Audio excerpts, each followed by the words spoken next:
سياده اللواء احمد الهياتمي محافظ السويس. فعلا. وكلمنا بقى عن المحافظه، ازاي استعدت، ازاي تجملت. المدينه نفسها تعتبر مزار، يعني لما تبقى فيها النظافه توصل لمرحله الاول معانا تقرير عن مشاكل الشارع السويسي، نتابعه مع حضراتكم وارجع واسمع تعليق سياده المحافظ. الميه وحشه جدا في السويس، زباله في الشوارع، البطاله كتير، الصرف الصحي مفيش، مزار، ما عندناش جهاز تجميل ونظافه صح. التصوير ده مش من دلوقتي، احنا صورنا الكلام ده النهارده الصبح، ده من قبل ما دخلت انا المحافظه، بعدها باسبوع تقريبا التصوير ده النهارده الصبح اللي بيصور.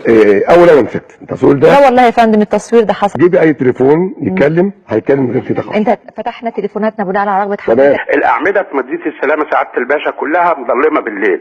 السويس محتاجه لحاجات كتير، محتاجه النظافه، الامن، مفيش امن في السلام، كل يوم في حادثه. الكلاب بقت اكتر من البني ادمين في السويس. شارع طوله 100 متر بتلاقي فيه 24 كلب و26 كلب، الاولاد ما بيعرفوش يمشوا. السيد المحافظ بيقول لك ان احنا نبيعها. انا ما قلتش الكلاب نبيعها اولا، في جمعيه بتشتري الكلاب تبقى متصدره. طب قولي لي انا هقول لك حاجه. انا بتكلم وانا عارف بقول ايه. ايوه قول حضرتك، انا مع حضرتك. اولا ما قلتش ان احنا نبيع الكلاب، هم دلوقتي جاهزين للبيع كمان. ما قلتش كده خالص. انت بتقول منين الكلمه دي؟ يعني احنا بقينا نصدر كلاب في السويس؟ ايه؟ كلاب بتاع السويس دلوقتي 90% منها مش موجود. انا قلت نبيع الكلاب؟ ده تصدر للجيش.